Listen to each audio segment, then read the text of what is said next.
다 같이 묵주하심으로 어린이 주일 또 어버이 주일 예배를 하나님 앞에 올려드리겠습니다. 너희는 귀를 기울이고 내게로 나와 들으라. 그리하면 너희의 영혼이 살리라. 내가 너희를 위하여 영원한 언약을 맺으리니 곧 다윗에게 허락한 확실한 은혜이니라. 아멘. 거룩하신 하나님, 오늘도 저희들을 부르셔서 하나님 전에 나와 예배 올리게 도와주시니 감사드립니다. 우리의 드리는 예배를 주님께서 주관하시되 먼저 우리를 깨끗게 하사 우리의 허물과 죄와 실패했던 모든 것들이 다 사라지게 도와주시고 깨끗게 되어 하나님과 교제하는 신령한 시간 되어 우리의 몸과 마음을 다하여 하나님의 영광을 찬양하는 복된 시간 되게 인도하여 주시옵소서. 예수님의 이름으로 기도드리옵나이다. 아멘. 327장 찬송하십시다.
저희들이 간절히 기도할 때 응답하여 주시는 사랑의 하나님 아버지, 지난 한 주간도 저희들 세상 속에 살 때 보호하여 주셨다가 5월 가정의 날 첫째 주 첫 주일 예배를 주의 전에 나와서 예배드리게 해주심에 감사드립니다. 이 시간 하나님께 영광과 찬양으로 드리는 귀한 예배가 되게 하여 주시옵소서. 저희들이 세상 속에 살 때 하나님만 바라보고 하나님만 생각하면서 살아야 함에도 불구하고 세상 일 때문에 바쁘다는 핑계로 먹고 살기 힘든다는 핑계로 주님을 잊어버리고 살지는 않았는지, 항상 기도주를 놓지 않고 살아야 함에도 불구하고 기도주를 놓고 살고 살아지는 않았는지 이 시간 회개하오니 주님 용서하여 주시옵소서. 저희들 세상 속 살 때 항상 주님만 바라보고 주님만 의지하고 기도주를 꼭 붙잡고 사는 저희들이 되게 하여 주시옵소서. 또 사랑의 하나님 아버지, 5월은 가정의 달입니다. 부모와 자녀들 간에 화목하게 하시고 사랑하게 하시고 평안하게 하여 주시옵소서. 특히 가족 중에 믿지 않는 구원받지 못한 가족도 있습니다. 5월의 가정의 달, 정말 믿지 않는 가족을 구원하게 하여 주시옵시고 가족 모두가 구원받아서 축복받는 5월 가정의 달이 되게 하여 주시옵소서. 또 사랑의 하나님 아버지, 코로나로 인해서 저희들의 믿음이 나약해졌습니다. 저희들의 믿음이 무뎌졌습니다. 이제는 회복되게 하여 주시옵소서. 이제는 성장하게 하여 주시옵소서. 열정을 다하여 믿게 하여 주시옵시고 하나님 나라를 경험하고 체험하는 저희들이 되게 하여 주시옵소서. 또 사랑의 하나님 아버지, 저희 교회를 이곳에 세우시고 지금까지 함께하여 주시고 인도하여 주심에 감사드립니다. 이제 다시 저희들과 왕성하게 성장하게 하여 주시옵소서. 빈자리가 너무 많이 있습니다. 코로나 때에도 하나님께서 함께하여 주시고 재정도 채워주셨듯이 이제는 저희들의 재정도 채워주시고 자릿수도 채워주실 줄도 믿습니다. 저희들이 더욱더 기도하게 하시고 하나님 앞에 매달릴 때 하나님은 분명히 응답하여 주실 줄 믿습니다. 저희들이 합심하여 기도하게 하시고 정말 저희들 교회를 위해서 헌신봉사하는 저희 모든 성도들이 되게 하여 주시옵소서. 입으로만 주여 주여 지지 않게 하시고 입으로만 믿는다고 하지 않게 하시고 진정한 마음으로 믿음 생활하는 저희 성도들이 되게 하여 주시옵소서. 정말 날마다 깨우치게 하여 주시옵소서. 날마다 주님을 찾는 저희 우리 성도들이 되게 하여 주시옵소서. 그래야 정말 저희들이 기도를 통하여 응답받는 저희 모든 성도들이 되게 하여 주시옵소서. 또한 이전 문제나 이런 모든 문제는 하나님께서 함께하여 주실 줄 믿습니다. 하나님께 뜻하신 것으로 이전하여 주실 줄도 믿습니다. 저희들은 할 수 있는 건 기도밖에 없습니다. 분명 간절히 기도할 때 하나님께서 응답하여 주실 줄도 믿습니다. 또 사랑의 하나님 아버지, 이 시간에 말씀 전할 목사님 함께하여 주시옵소서. 성령 충만하게 하여 주시옵시고 건강한 몸과 마음으로 사명 잘 감당하시는 목사님이 되게 하여 주시옵소서. 이 시간 말씀을 통해 저희들 세상 속에 나아가 승리하는 삶을 살게 하여 주시고 예수님 꼭 붙잡고 예수님 모습으로 살아가는 저희들이 되게 하여 주시옵소서.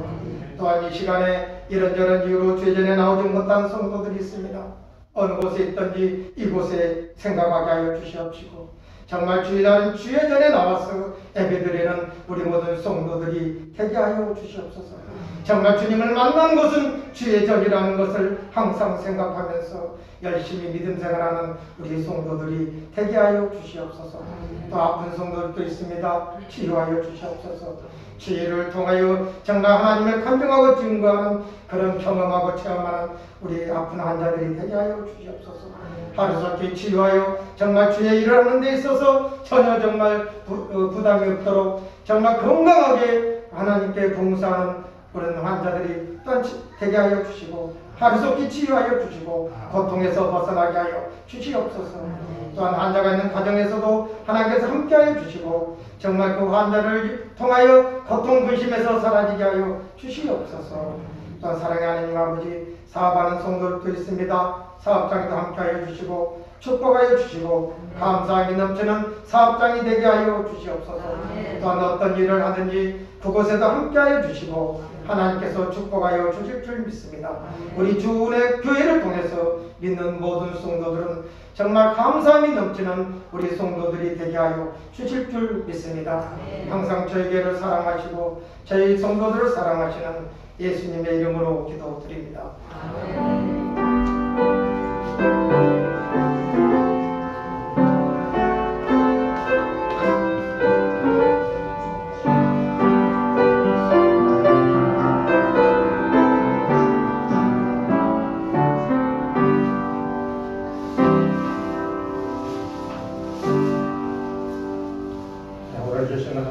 말씀은 신약성경 고린도전서 4장 15절 말씀과 에베소서 6장 1절로 4절 말씀입니다. 먼저 고린도전서 4장 15절 말씀 한 목소리로 함께 봉독하겠습니다. 그리스도 안에서 일만 스승이 있으되 아버지는 남지 아니하니 그리스도 예수 안에서 내가 복음으로써 너희를 낳았습니다. 아멘. 네, 에베소서 6장 1절부터 4절입니다. 함께 봉독합니다. 자녀들아 주 안에서 너희 부모에게 순종하라. 이것이 옳으니라. 내 아버지와 어머니를 공경하라. 이것은 약속 있는 첫 계명이니 이로써 내가 잘되고 땅에서 장수하리라. 또 아비들아 너희 자녀를 노엽게 하지 말고 오직 주의 교훈과 훈계로 양육하라. 아멘. 오늘 고린도전서 4장과 에베소서 6장의 말씀을 통해서 우리 가정의 달을 맞이하여 가정의 중요성, 특별히 부모의 이 가정에서의 역할의 중요성에 대해서 우리가 한번 생각해 보려고 합니다. 1980년대 말쯤에서 기독교 잡지가, 기독교 교육 잡지가 하나 제가 읽은 기억이 있는데 그 잡지를 읽는 가운데 큰 감명을 받았어요. 그냥 감명을 받은 게 아니라 이야 그렇구나 하는 큰 깨달음도 얻었던 그런 기사 내용인데 잠깐 소개를 하겠습니다.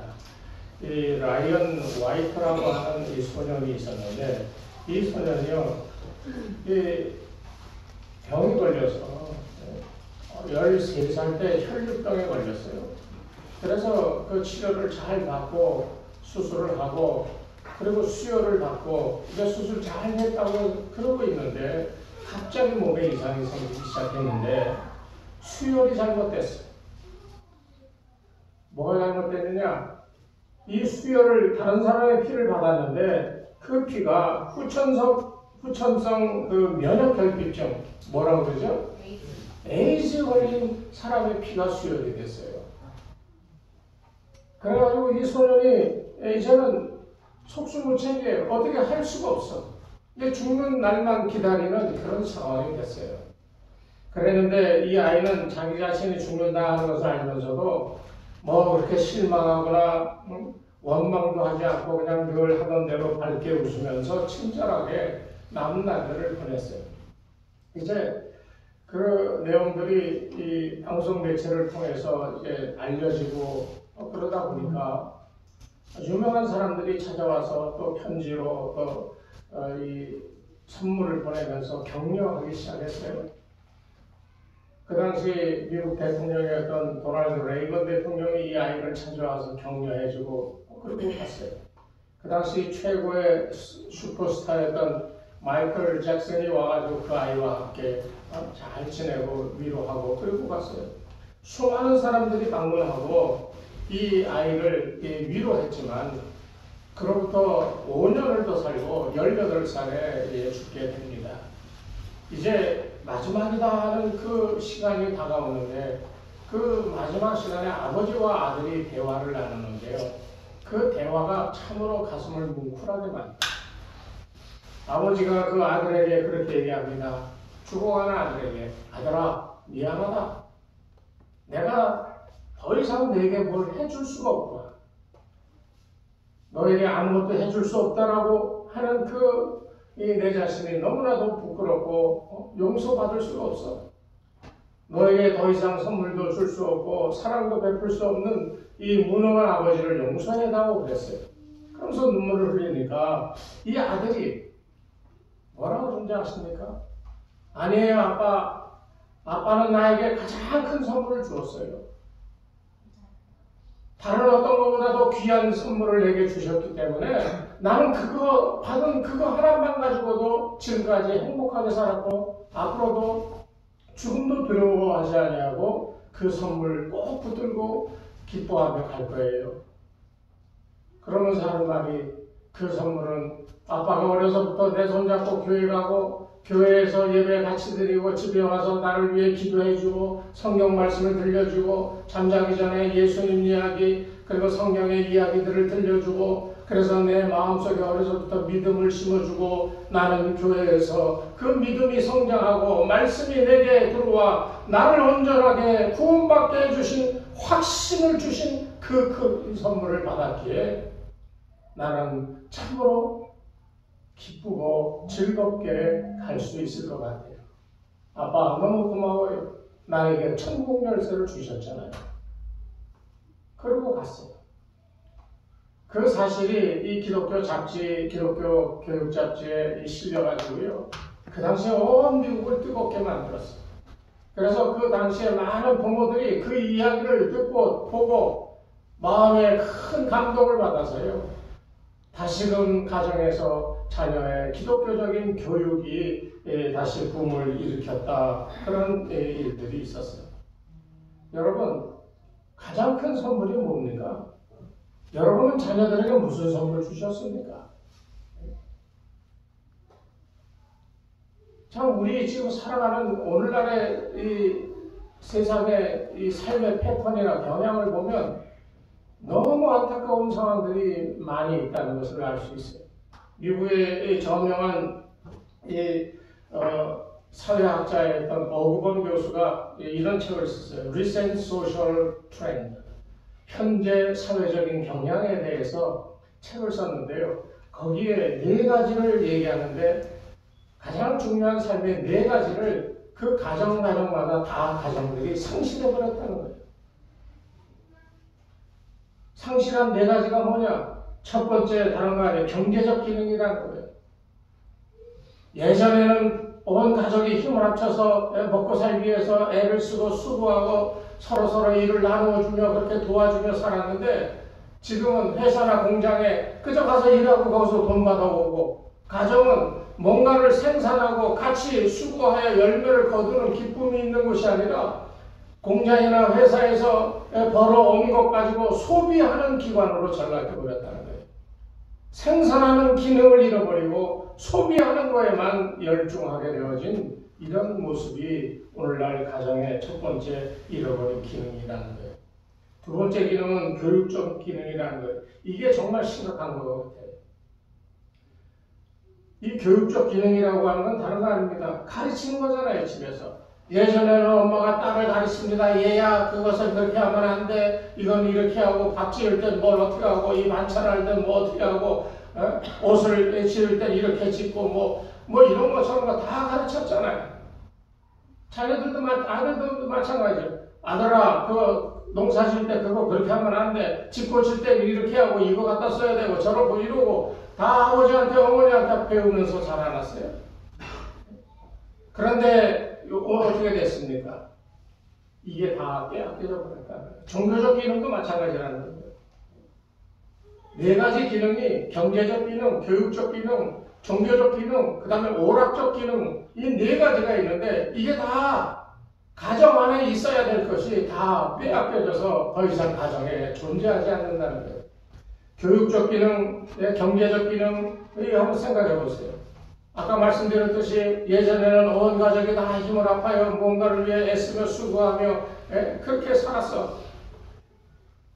그런데 그런 생산적 기능을 다 회사나 공장에 다 빼앗겨버렸다는 거예요. 더 이상 가정에서 협동하고 뭘 위하여 힘을 합하여 일하는 이 모습이 가정에서 없어져 버렸다는 거예요. 그러니까 가정에서는 그저 소비하는 거, 어떻게 하면 좀 더 남편한테 숨겨진 비상금 뜯어낼까? 아이들은 어떻게 하면 부모들한테 용돈을 조금이라도 더 받아볼까? 뭐 이런 것으로만 자꾸만 생각이 되어지고 그런 경향이 너무나도 농후해져 가고 있다는 거예요. 그 다음에 교육적 기능은 아까도 말씀드렸듯이 심각해요. 다 부모에게서 배웠잖아요. 가정에서 배웠잖아요. 그 옛말에 그랬죠. 그 자식 행하는 거 보면 그 가정이 어떤 가정인지 안다고. 도대체 가정에서 뭘 가르쳤길래 저렇게 버르장머리였고 예의를 모르는가. 이런 얘기들 우리 어른들이 많이 했잖아요. 지금도 그런 얘기 하잖아요. 오늘 우리들끼리도 그런 속으로 그런 얘기야. 저 사람 도대체 뭘 배웠길래 저렇게 행동하나? 어떻게 저런 생각을 하고 저런 말을 할 수 있을까? 입으로 얘기는 하지 않지만 속으로 얼마든지 우리가 생각하잖아요. 이 교육적 기능이요, 어떻게 됐어요? 다 학교에 빼앗겼어요. 학원에 빼앗겼어요, 여러분. 학교에서 공부하고 학원에서 공부하고요. 거기서 모든 이 가정에서 가르쳐야 될 게 다 학교와 물론 학교나 학원이나 뭐 이런 것들이 나쁘다는 게 아니야. 그러니까 당연히 그렇게 가야죠. 그러다 보니까 가정에서 배우는 건 하나도 없는 그런 상황이 돼요. 학교에서 학원에서 부모들은 학교에서 공부 잘하라고 그러고 학원에서 공부 열심히 해서 점수 올려서 좋은 대학 가라고 그러고 가정에서는 도대체 뭘 가르치냐는 거예요. 참 문제가 많습니다. 그리고 또 심각한 게 종교적인 문제예요. 여러분 자녀들한테 뭐라 그럽니까? 주일날 되면 뭐라 그래요? 요새 또 그 얘기들도 안 하시죠? 교회 가라고 그래요. 모든 종교적 기능을 교회에다가 맡겨버렸어요. 집에서야 뭐 어떻게 하든 상관없이 야 너 교회 가라. 교회 가면 다 끝나는 거예요. 그러니까 가정의 중요한 기능들 가운데 이 종교적 기능이 없어져 버리는 거예요. 그럼 교회만 가면 되는 건가요? 그럼 여러분이나 저나 마찬가지예요. 여러분 주일날 교회 와서 예배만 드리면 끝인가요? 참이 문제입니다. 오락적 기능도 마찬가지예요. 말이 오락적이라고 해서 좀 어떨지 모르지만 예전에 집안에 있으면 하하호호하고 막 그랬어. 아이들이 재롱 떨고 부모들이 기뻐서 박수 치면서 잘한다 잘한다 해주고 엄마 아버지가 맛있는 거 만들어 갖고 와서 먹여주면 아이들이 좋다고 엄마 아빠하고 그러고 가정에 오면 그런 기쁨이 있었어. 하루 종일 나가서 일하다가도 가정에 돌아가 아이들과 함께 저녁 식사를 하고 같이 어울릴 생각하면 그 하루 종일 힘들었던 마음이 싹 녹아나면서 가정의 발걸음이 더 빨리 하게 되어지는 이런 일들이 있었어요. 그런데 가정에 기쁨이 없어요. 왜요? 아이들은 아이대로 어른대로 재미있는 것이 다른 데 있거든요. 사회에 얼마나 재미있는 데가 많습니까? 일 끝나고 저녁 때 여기저기 대회하면서 즐길 거 다 즐기잖아요. 아이들은 또 어때요? 컴퓨터 게임에 빠졌습니다. 이런저런 놀이에 빠졌어요. 그거 재미있다고 집에 와도 자기 방 들어가서 문 쾅 닫아놓고 밤새 두들기고 앉아있는 이런 모양새로 전락해버리고 말았다. 그러니까 가정이 무슨 행복이 있고 가정이 정상적인 기능을 어떻게 할 수 있게 되는 거예요? 사람은 가정에서 태어나는 거 맞지요? 네? 가정 밖에서 태어나서 데리고 오는 아이도 있나요? 그럴 수도 있지요. 그러나 사람은 가정에서 태어나야 정상이고요. 가정에서 자라나, 가정에서 키워지고요. 가정에서 배우고요. 가정에서 성숙해지고요. 그리고 가정에서 사회에 나가 한 인간으로서의 몫을 할 수 있는 존재로 자라가는 거예요. 이 기능이 망가져버리면 가정의 기능을 하지 못한다는 겁니다. 그렇기 때문에 우리가 이 인생을 살면서도 여러분 내가 열심히 돈을 많이 벌었다. 그 돈 많이 버는 거예요? 자랑 그렇게 하는데 그 돈 많이 버는 게 무슨 소용이 있어요? 자식들은 그 돈 서로 갖겠다고 싸우는 거 그거 보면서 피눈물 흘리는 그런 사람들도 많아. 그러면서 가는 사람들도 많아. 여러분 우리 인생의 마지막 행복이 뭔지 아십니까? 우리 인생의 마지막 보람은 가정에 있어요. 내 자식들에게 있어요. 여러분 잘 아는 메가더 장군의 그 아버지의 기도라고 하는 그 유명한 기도가 있습니다. 그 기도문을 보면 마지막 부분이 이렇게 돼 있어. 내게 이런 아들을 주십시오. 내 아들이 이러이러한 아들이 되기를 바랍니다 하면서 뭐라고 얘기하냐면 그리하여 나로 하여금 여기 그리하여라고 하는 것은 자녀를 이렇게 저렇게 가르치고 이렇게 했다는 거예요. 그리하여 나로 하여금 이 세상에 헛되이 살지 않았다라고 하게 하옵소서. 뭘 보고요? 자식이 잘 되는 것을. 여기 잘 된다라고 하는 것은 세상적으로 뭐 지위나 권세나 뭐 이런 거 경제적인 것도 잘 되는 것이지만 여기에 기도의 핵심은 하나님 앞에 바르게 살아가는 그 자식을 바라보면서 내가 헛되이 살지 않았구나 라고 그렇게 그렇게 해달라고 기도한다는 거예요. 왜 그렇게 기도했겠어요? 메가더 장군은 2차 세계대전의 영웅이고요. 이 태평양 전쟁, 이 6.25 전쟁의 영웅이잖아요. 그 높은 사람, 별 4개도 아니고 5개 원수나 되는 사람, 그 굉장한 사람이 기도하는 게 내가 평생 후회하지 않게끔 내 자녀가 믿음으로 잘 성장하게끔 도와주시옵소서. 이렇게 기도했다는 거예요. 자기 마지막 내 인생의 마지막 기대와 보람은 이 자녀가 훌륭하게 믿음으로 사람으로 살아가는 것이다 라고 그 기도문에서 얘기하고 있다는 겁니다. 오늘 고린도전서 4장 15절 말씀에 이 사도 바울은 이 고린도 교인들에게 얘기하는데요. 그 배경이 그래요. 고린도 교인들이 사도 바울을 많이 공격했어요. 이게 뭐 잘못됐다, 사도도 아니다, 가정생활이 어떻고, 이런저런 구설수를 자꾸 만들어내서 공격했어요. 흠도 아닌 것을 흠이 되게끔 자꾸 이렇게 공격을 하기 시작하니까 사도 바울이 누굽니까? 고린도 교회에 복음을 전하고 그 교회를 세운 사람이잖아요. 그러니까 영적인 아버지나 마찬가지인 게 이 바울인 거예요. 그런데 이 바울이 정신적으로 부모이고 그 부모로서 정신적인 부모로서 지금 고린도 교인들에게 얘기하는 겁니다. 영적으로 아버지의 말씀과 어머니의 사랑 속에서 말씀과 성령 아버지의 말씀과 어머니의 사랑 이런 것 속에서 우리가 자라나는 것처럼 이 고린도 교인들에게도 내가 너희에게 가르쳐 주는 대로 너희가 성령 안에서 그리스도 예수 안에서 바르게 되기를 바란다. 왜? 내가 너희를 낳았기 때문이다. 여러분 이 말이 얼마나 중요한지 우리가 이해할 필요가 있어요. 여기 낳았다 했을 때 이 낳았다라고 하는 이 헬라어 원어는 에겐네스라고 하는 말인데 이 말은 영어로 번역하면 get now입니다. 지금 낳았다는 거예요. 낳았다. 그런데요, 어머니도 아이를 낳고 아버지도 아이를 낳는 거예요. 그런데 어머니가 아이를 낳았다 할 때는 영어로는 born이라고 합니다. 태어났다. born이라고 B-O-R-N born이라고 하는 말을 쓰는데요. 그런데 아버지가 이 자녀를 낳았다라고 하는 말을 할 때는 beget이라고 하는 말을 씁니다. 태어나다. 그런데 이 태어나다라고 하는 말은 어머니의 뱃속에서 태어나는 본이 아니라 아버지에 의해서 그 자녀의 인격과 삶의 모양과 이런 것들이 생겨난다라고 하는 의미라고 그렇게 해석을 할 수 있는 거예요.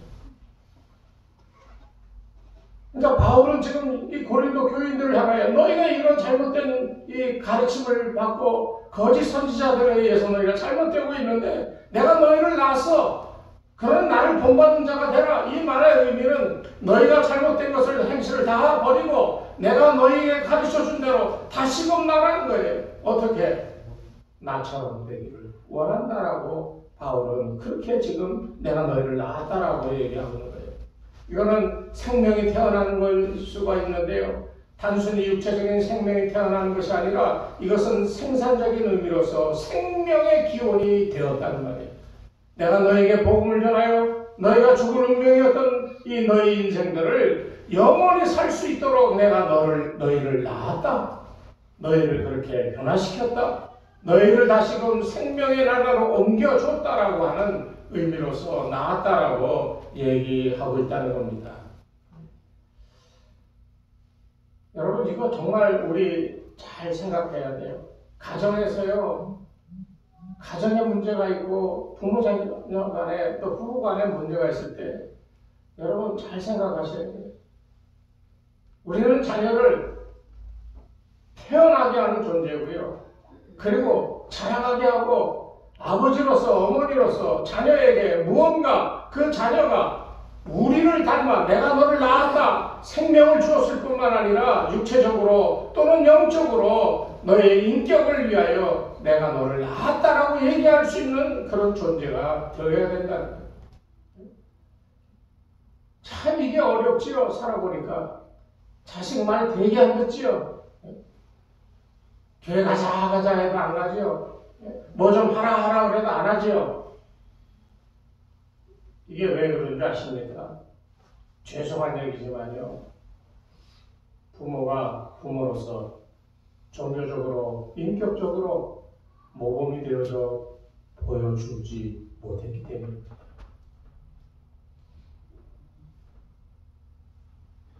에베소서 6장 1절부터 보면 자녀들아 부모에게 순종하라 그래서 그를 공경하라 그랬어요. 순종하고 공경하다. 공경이라고 하는 건 존경보다 훨씬 높은 차원의 의미를 가지고 있는 말이에요. 우리가 하나님을 순종하고 존경하는 게 아니라 하나님을 공경하는 거야. 그런데 그 똑같은 말을 자녀들이 부모를 공경하라고 얘기하고 있어요. 왜 공경해야 됩니까? 부모가 개판인데 자녀들이 부모를 공경하겠어요? 자녀들아 내 부모에게 순종하고 공경하라. 왜 그 말을 했겠어요? 부모가 부모로서 자녀에게 공경받을 만한 삶을 살기 때문에 순종하고 공경하라는 말이에요. 그냥 부모니까 무조건 하라는 게 아니에요. 거기에는 그런 조건이 달려있는 거예요. 부모가 부모로서 자녀들에게 공경받을 만한 이런 삶의 모범을 보이며 살아갈 때 그때 자녀들이 순종하고 공경하게 되어진다는 거예요. 이게 성경의 창조 원리라는 거예요. 대초에 하나님께서 아담과 하와를 지으셨을 때도 마찬가지예요. 아담과 하와가 죄를 모를 때는 하나님을 공경하고 하나님과 더불어 같이 동산을 거닐 때에도 하나님은 그들에게 창조주 그 이상 그 이하도 아니셨거든요. 얼마나 친절하고 얼마나 친밀한 관계였어요. 시편 91편은 그 모습을 그렇게 얘기합니다. 절대자의 은밀한 곳에 거하는 자예요. 하나님 곁에 함께 있다라고 하는 것을 생각해 보십시오. 인간은 원래 그렇게 하나님을 공경하면서도 그와 은밀한 관계, 정말로 친밀한 관계 속에서 살았던 존재예요. 그러나 죄를 짓고 타락한다면 어떻게 됐어요? 하나님은 두려운 존재고요. 하나님을 사랑합니다. 공경합니다. 충성을 다합니다 하면서도 저만큼 뒤로 가서 딴짓하는 이런 존재의 관계를 이루고 살아가는 게 오늘날 우리들의 죄 지은 자들의 삶의 모습이잖아요. 여러분 뭐 이런 거 저런 거 생각하지 마세요. 모든 것을 다 버려놓고 하나님 앞에 쑥 나아가 그 앞에서 그와 친밀한 은밀한 그의 이 침소에 함께 거할 수 있는 이런 믿음의 존재가 되어진다면 누구나 다 존경하고 공경하는 존재가 되어질 수 있다는 거예요. 이게 안 되니까요.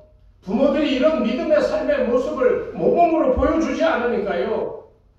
자녀들이 그렇게 되는 겁니다. 오늘 여러분들은 다 자녀들을 잘 키웠을 거예요. 정말 자랑할 만한 자녀들이 여러분 가정에 다 있을 줄로 믿습니다.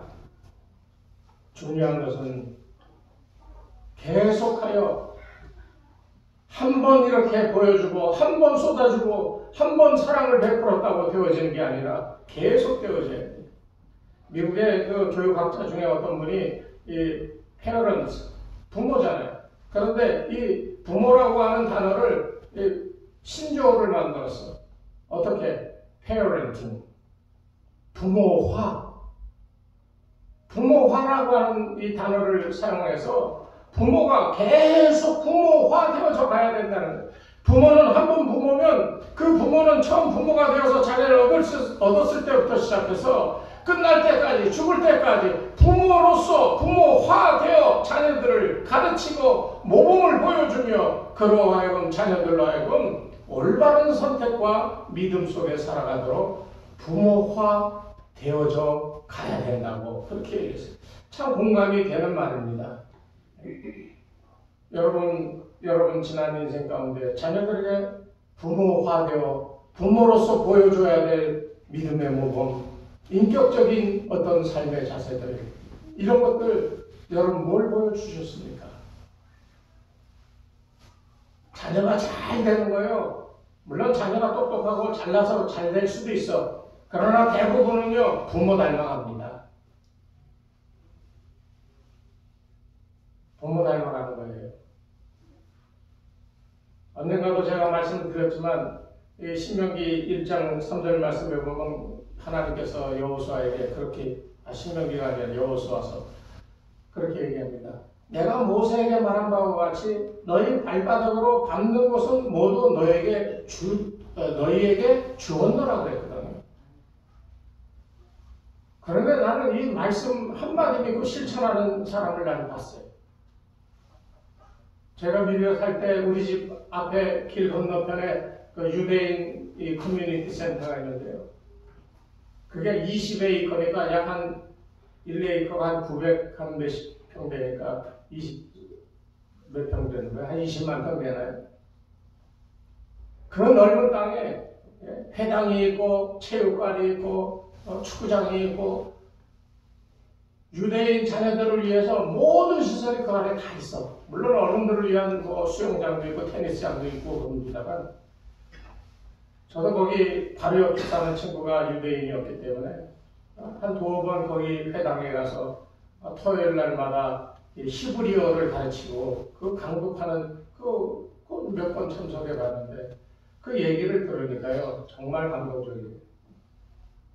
그 마을이 오래전에 한 20여 년 전에 그냥 숲이 가득하고 그냥 집이 몇 채 쭉 있는 그저 그런 한적한 동네였는데 어느 날 한 사람이 이사를 왔어요. 그 동네 사람들 아침에 일어나서 그 숲이 둥그런 숲이 있는데 여기 한 바퀴 도는 거를 이제 아침 운동으로 동네 마을 사람들이 함께 그걸 뛴다는 거예요. 근데 어느 날 새로 이사 온 사람이 그 행렬에 가세를 했어. 같이 열심히 막 뛰는데 어느 날 보니까 갑자기 한 반쯤 뛰거든요. 이 사람이 없어져요. 그 이상하다 하고 뛰면서 그 사람이 어디 하나 봤더니 한참 뛰다가 갑자기 숲속으로 들어가는 거예요. 그 이상하다. 뭐 소변이 마려워서 그런가? 그리고 돌아 나왔다는 거예요. 그런데 매일 아침마다 뛰는데 그 사람이 계속 그쪽으로 돌아가는 거예요. 몇 사람에서 저 사람 이상하다. 맨날 여기쯤 오면 저 안에 들어가더라. 우리 따라가보자 하고 따라갔어. 뒤를 따라 들어갔더니 이 사람이 한참 들어가더니 그 숲에 한 중간쯤 가는 데 가더니 신발을 벗고 양말을 벗고 그 발을 그 발로 밟으면서 손을 높이 들고 중얼중얼 거리더라는 거예요.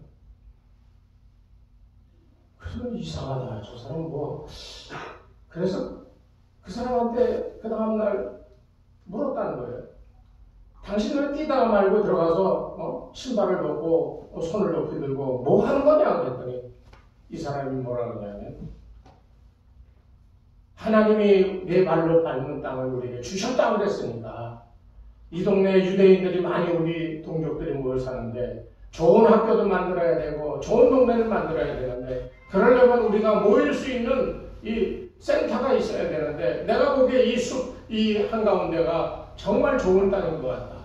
나 이 땅 날라고 매일 맨발로 두 손 들고 기도했다는데 그랬더니 다른 사람 유대인들이 가슴에 확 와닿으면서 그래 하나님의 말씀을 너에게 너의 발로 밟는 땅을 주었노라 그랬으니 우리도 맨발로 여기 와서 아침마다 밟고 기도하자. 그리고 10여 년이 흐른 후에 그 넓은 땅을 그들이 샀어요. 하나씩 건물을 짓기 시작했어요. 저희가 이사 갔을 때는 정말로 훌륭한 커뮤니티 센터가 됐어요. 자식들이 뭘 보고 배우겠습니까? 그 사람들을 보면서. 하나님의 말씀이 살아있어 그 말씀을 믿고 말씀대로 따라 기도하며 실천에 옮겼더니 와라! 오늘 우리에게 이 같은 놀라운 축복으로 함께해 주셨노라. 그 자녀들이 그 부모들을 보면서 어떻게 됐을 것 같아요? 우리 옆집 사는 그 친구도 그 사람들의 2세인데 얼마나 열심히 잘 사는지 몰라요. 나보고 내가 목사라고 하니까 얼마나 친절하게 잘해주고 자기네 센터에 데려가고 믿음으로 온전하게 산다라고 하는 것은 야, 너 이거 이렇게 해야 돼. 가르쳐서 지식적으로, 지성적으로 알아서 되어지는 게 아니야. 감정적으로 은혜 받았어요. 그래서 되어지는 게 아니에요. 하나님의 자녀가 온전하게 되어지는 가장 중요한 방법은 어려서부터 가정에서요, 무의식 가운데 전혀 생각하지 못하는 가운데 자기의 몸에, 자기의 삶의 이 태도에 이게 배워져 가는 것이 이게 중요한 기독교 교육의 방법이라는 거예요. 자녀를 그렇게 길러야 돼요. 부모가 맨날 집에 오면 싸우고요. 아버지가 술 먹고 들어와서 집안을 엉망으로 만들고요. 자녀들이 뭘 보고 배우겠습니까? 오늘 우리가 기억해야 될 부모로서의 자녀를 생각하고 가정을 생각한다면 부모로서 보여줄 줄 아는 믿음의 모습들이 매일매일의 삶 속에 있어야 됩니다. 저는 참 그 얘기를 보면서 그 얘기를 그때 일을 생각하면서 보여줄 수 있는 믿음, 이건 그냥 과장되게 뭔가를 알리기 위해서 자랑하기 위해서 보여주는 믿음이 아니라 내 생활 속에 나도 모르게 나타나는 믿음에 보여지는 행위가 중요하다는 것을 우리가 그때 일을 통해서 배울 수 있는 거예요. 여러분들은 자식들을 위해서 집안에서 뭘 하십니까? 나이 들면 귀찮죠. 몸도 아프고 그러니까 짜증이 날 수밖에 없고 그러는데, 그런데 그렇게 해줘서는 안 되고요. 이거 보세요. 여기 가정생활이라고 하는 거, 가정이 행복하냐 그렇지 않느냐 하는 것은 다른 데 있는 게 아니에요. 부모가 얼마나 가정을 아끼고 아내를 아끼고 남편을 사랑하고 자녀들을 귀하게 여기면서 생활하느냐에 있는 거예요. 여기 이 6장 3절 말씀을 보면 땅에서 잘되고 땅에서 장수하리라 그랬어요. 어떻게 하면 내 아버지와 어머니를 공경하냐? 왜?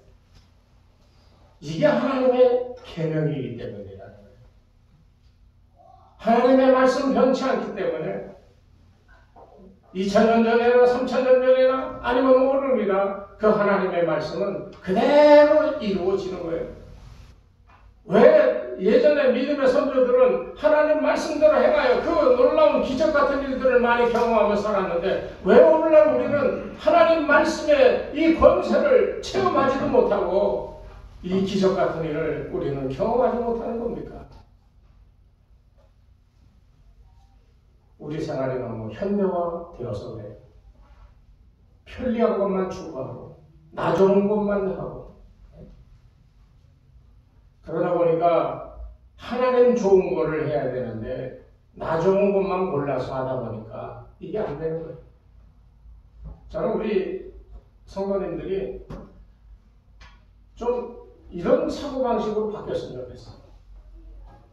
나 좋은 거, 내가 하고 싶은 것만 골라서 하지 말고요. 내 옆에 있는 저 사람 좋아하는 거 한번 해봤으면 좋겠어요.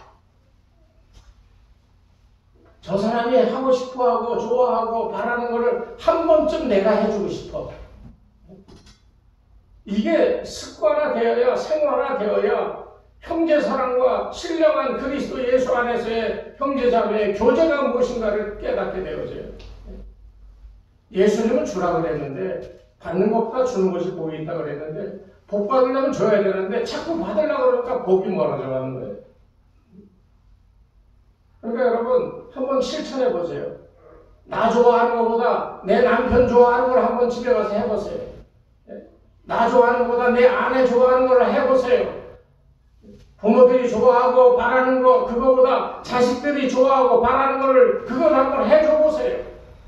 그러면서 교감이 되어지고 그러면서 서로 좋아하는 것들을 주거니 받거니 하는 가운데 거기에 진정한 사랑이 쌓이고요. 거기에 진짜 가정에서의 종교적 교육의 이 놀라운 효과가 나타날 수 있다는 겁니다. 매년 가정의 날, 어린이날, 어버이날 그냥 선물 한번 주고받고 그걸로 끝이잖아요.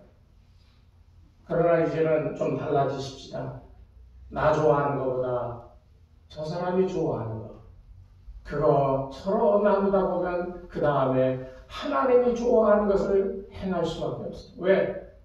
이미 나보다 저 사람 좋아하는 걸 행하는 것이 예수님의 가르친 대로이기 때문에 그 가르친 대로 나도 모르게 무의식 가운데 행하다 보면 하나님을 향한 하나님 기뻐하시는 일에 내가 그 일을 행하기에 익숙해져 있음을 발견하게 되는 겁니다. 그때 우리는 어떤 일 가운데에서도 이겨낼 수 있는, 가정을 든든하게 지켜낼 수 있는 그런 힘을 기르게 돼요. 어떤 사람은 부모는 텍스트가 아니라 참고서일 뿐이다 그랬어요. 왜? 부모에게서 배울 게 별로 없다는 거예요. 사회에서, 학원에서, 학교에서 배우는 거예요. 그러니까 이 사회가 그렇게 되어버렸어요. 그러나 여러분 꼭 기억하십시오. 부모는 참고서가 아닙니다. 참고서 절대 아니에요. 부모는 교본일 수밖에 없어요. 교과서일 수밖에 없어요. 부모 떠난 자식이 어디 있습니까? 부모의 유전적인 어떤 기질을 그대로 이어받았고요. 부모의 성격, 부모의 어떤 이 재능, 삶의 태도, 인격적인 어떤 모습들 자라나면서 자연스럽게 부모를 닮을 수밖에 없는 게 이 자식인데 그 기능이 없어졌다고요. 그러니까 여러분 집에 가서 자녀들한테 말 조심, 행동 조심하세요. 가슴 아픈 사연이 하나 있는데 예전에 그랬어요. 그 어른들이 자식들이 뭐 하면 에이 놈 나쁜 놈의 자식 나가 죽어라 맨날 그랬죠. 그런 소리 들어보신 적 있으신 분 있으세요 혹시? 없으세요? 좋은 가정에서 자라셨네요. 옛날에 어른들이 그랬어요. 막 자식들 막 욕하면서 나가 죽어라. 근데 그 말이 얼마나 말하는 사람에 따라서 권세가 있는지 아십니까? 저는 나가 죽으라 하는 말 한 번 했다가 우리 형이 나가 죽었어요. 이게 그 평생 제 마음의 짐이고 또 늘 괴롭게 하는 것 가운데 하나인데 어른들이 그런 모습을 보여주니까 자식들도 아무렇지 않게 그렇게 행하는 거예요. 오늘 여러분들이 정말 이 가정을 지키고 자녀들이 잘 되기를 원하신다면 여러분 자녀들에게 믿음의 모범, 인격적인 모범, 삶의 도의적인 어떤 면에서든 여러분들이 모범이 되고자 끝까지 노력해. 그래서 부모화라고 그랬잖아요. 부모화는 계속 진행되어져 가는 거예요. 나이가 50이든 60이든 70이든 80이 되든 부모화 되어져 가는 것은 끊임없이 노력하고 행해야 될 일이라는 겁니다. 사도 바울은 그렇게 고린도후서 6장에서 그렇게 얘기했어요. 나는 마음을 넓혔노라. 왜? 고린도 교인들이 그렇게 공격했는데 그 공격 속에서도 용서했다는 거예요. 내가 마음을 넓혔으니 보답할 양으로 너희도 마음을 넓히라. 부모 자식 간에, 부부 간에, 또 교인 간에 여러분 먼저 내가 마음을 넓혀야 됩니다. 내가 마음을 넓히고 너에게 다가가니 너희도 마음을 넓혀 나를 받으라는 말이에요. 내가 복음 안에서 이렇게 행복하다. 이 행복한 나를 너희도 마음을 넓혀서 나를 본받아 그렇게 되기를 원하노라 라고 바울은 얘기합니다.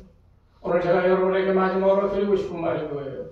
여러분 그리스도 예수 안에 살아가고 있습니다. 그리스도를 본받아 그의 사랑으로 여러분의 가정, 여러분의 이 배우자들, 또 아내, 남편, 자녀들, 또 형제, 자매들에게 넓혀진 마음으로 다가가서 그들의 마음을 사로잡아 그리스도 안에 있는 여러분의 행복을 그들에게도 온전히 전하여 증거할 수 있는 그런 여러분이 되시기를 주의 이름으로 축원합니다. 하나님 아버지 감사합니다. 나는 너를 믿노라. 내가 너를 낳았다. 너희는 나를 본받으라고 사도 바울은 고린도 교회 교인들을 향해 말합니다.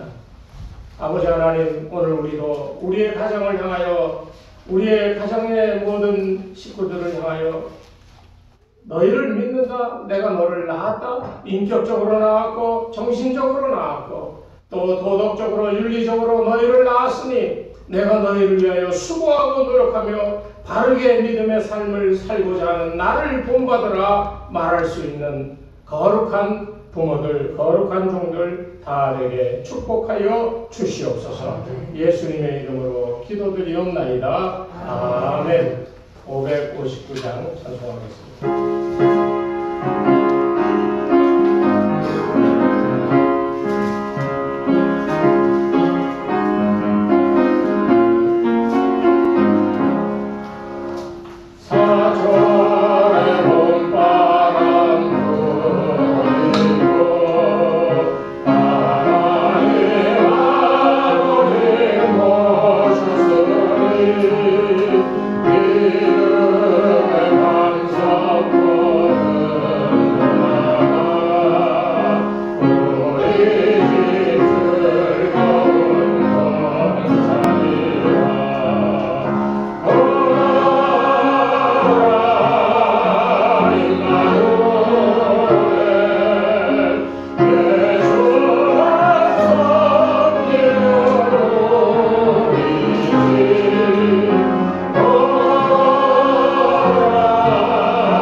어려움도 있었고 힘든 일도 있었고 또 기쁜 일도 있었지만 그 모든 상황 속에서도 우리를 든든히 지키어 믿음으로 살게 하셨사오니 감사드립니다.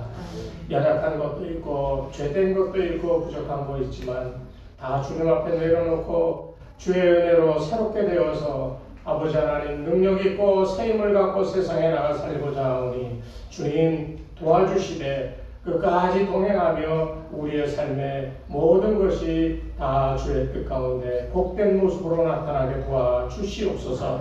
열심히 살았습니다. 땀 흘리며 살았습니다. 거두어진 것 가운데 하나님께 드리고자 약속한 예물들을 들고 나와 주님 앞에 드렸습니다. 이 손길들을 한 사람 한 사람 꼭 기억하여 주셔서 무엇을 행하든 아버지 하나님 합력하여 선을 이루게 하여 주시옵시고 때에 따라 허락하시는 하늘의 큰 복이 저들의 가정에 넘쳐나게 도와주셔서 하나님 나라를 위하여 크게 쓰임받는 귀한 종들의 가정가정되게 축복하여 주시옵소서. 주신 것을 감사하며 예수님의 이름으로 기도드리옵나이다. 아멘. 다 같이 일어서셔서 마지막 찬송 하겠습니다.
주의 은혜를 힘입어 새로워진 저희들 우리의 삶의 자리로 돌아갑니다.